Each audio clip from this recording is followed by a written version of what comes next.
नमस्कार जी। संकर्ण धातुओं का चुंबकीय व्यवहार, ये टॉपिक है आज का हमारा। ट्रांस एलिमेंट्स में हमने मैग्नेटिक व्यवहार कैसा होता है ये अध्ययन करेंगे। तो संकर्ण धातु जो होते हैं मुख्य रूप से तीन प्रकार का चुंबकीय व्यवहार प्रदर्शित करती हैं: प्रतिचुंबकीय, अनुचुंबकीय और लौह चुंबकीय। ये तीन प्रकार का चुंबकीय गुण ये प्रदर्शित करते हैं। तो पहला जो है वो प्रतिचुंबकत्व गुण, यानी कि डाई मैग्नेटिज्म। तो हम यहाँ पर एक डायग्राम देख रहे हैं, उसमें जो बल रेखाएं हैं वो एन और एस सिरे, जो चुंबक के दो सिरे नॉर्थ एंड साउथ पोल होता है, तो उनमें चुंबकीय बल रेखाएं जा रही हैं। तो बीच में पदार्थ रखा हुआ है। तो हम देख रहे हैं कि जो चुंबकीय बल रेखाएं हैं वो पदार्थ के अंदर से ना जाकर उसके बाहर की साइड से जा रही हैं, और जब प्रतिचुंबकीय पदार्थ उसमें रखा जाता है वह भी एन और एस सिरे के लंबवत हो जाता है। यानी कि यदि किसी पदार्थ को चुंबकीय क्षेत्र में रखने पर उस क्षेत्र की तीव्रता निर्वात की तुलना में कम हो जाए तो ऐसा पदार्थ प्रतिचुंबकीय। वह पदार्थ के इस गुण को प्रतिचुंबकत्व कहते हैं। ऐसे पदार्थ से चुंबकीय बल रेखाएं दूर होने लगती हैं, जैसे डायग्राम में दिखा रहे हैं। अतः ऐसा पदार्थ चुंबकीय क्षेत्र से प्रतिकर्षित होने लगता है। इस कारण यदि ऐसे पदार्थ की एक छड़ को चुंबकीय क्षेत्र में मुक्त अवस्था में लटकाया जाए तो ये चुंबकीय क्षेत्र से लंबवत दिशा में व्यवस्थित होने लगती है। यदि किसी कक्षक में दो युग्मित इलेक्ट्रॉन हों तो उनका चक्रण विपरीत दिशा में होता है, प्लस हाफ और माइनस हाफ। अतः ऐसी स्थिति में एक इलेक्ट्रॉन द्वारा उत्पन्न किया हुआ चुंबकीय आघूर्ण दूसरे इलेक्ट्रॉन द्वारा उत्पन्न किए गए चुंबकीय आघूर्ण को उदासीन कर देता है, क्योंकि दोनों इलेक्ट्रॉनों द्वारा उत्पन्न किए हुए चुंबकीय आघूर्ण एकदम समान एवं विपरीत होते हैं। फलतः ऐसे यौगिकों के परिणामी चुंबकीय आघूर्ण का मान शून्य होता है।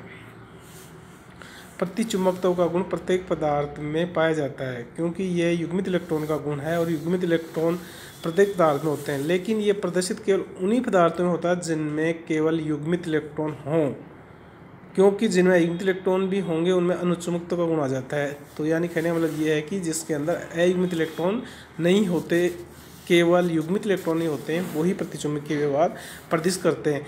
अयुग्मित इलेक्ट्रॉन होने की स्थिति में प्रतिचुंबकत्व समाप्त हो जाता है और उसमें चुंबकीय गुण आ जाता है। अनुचुंबकत्व और प्रतिचुंबकत्व दो विपरीत दिशा में कार्य करने वाले गुण हैं। अनुचुंबकत्व की तुलना में प्रतिचुंबकत्व सदैव ही बहुत ही दुर्बल होता है। अतः अनुचुंबकत्व की उपस्थिति में पदार्थ प्रतिचुंबकत्व को नहीं दर्शाता है। फिर हम देखते हैं दूसरा गुण है अनुचुंबकत्व। वे पदार्थ जो हमने पहले देख रहे थे, बल रेखाएं बाहर से निकल रही थी प्रतिकर्षित होकर, इसमें बल रेखाएं उसके अंदर से निकल रही हैं। तो पदार्थ को चुंबकीय क्षेत्र में रखने पर चुंबकीय बल रेखाओं को अपनी में से शून्य की तुलना में अधिक गुजरने देता है। जैसे ही डायग्राम दिखा रहा है, जो चुंबकीय बल रेखाओं की अपनी ओर आकर्षित करते हों अनुचुंबकीय पदार्थ कहलाते हैं। पदार्थ के इस गुण को अनुचुंबकत्व कहते हैं। अतः एक अनुचुंबक पदार्थ चुंबकीय क्षेत्र की ओर आकर्षित होता है। यदि ऐसे पदार्थ की एक छड़ को मुक्त अवस्था में दो चुंबकीय ध्रुवों के बीच में लटका दिया जाए तो वह पदार्थ दोनों ध्रुवों के बीच व्यवस्थित होने का प्रयास करता है। जिन पदार्थों में एक या अधिक अयुग्मित इलेक्ट्रॉन होते हैं उनमें अयुग्मित इलेक्ट्रॉन द्वारा उत्पन्न किया हुआ चुंबकीय आघूर्ण उदासीन नहीं हो पाता। फलतः ऐसे पदार्थों में कुछ स्थायी एवं निश्चित मात्रा में चुंबकीय आघूर्ण पाया जाता है। अतः ऐसे पदार्थ चुंबकीय क्षेत्र में आकर्षित होते हैं, अर्थात ऐसे पदार्थ अनुचुंबकीय व्यवहार प्रदर्शित करते हैं।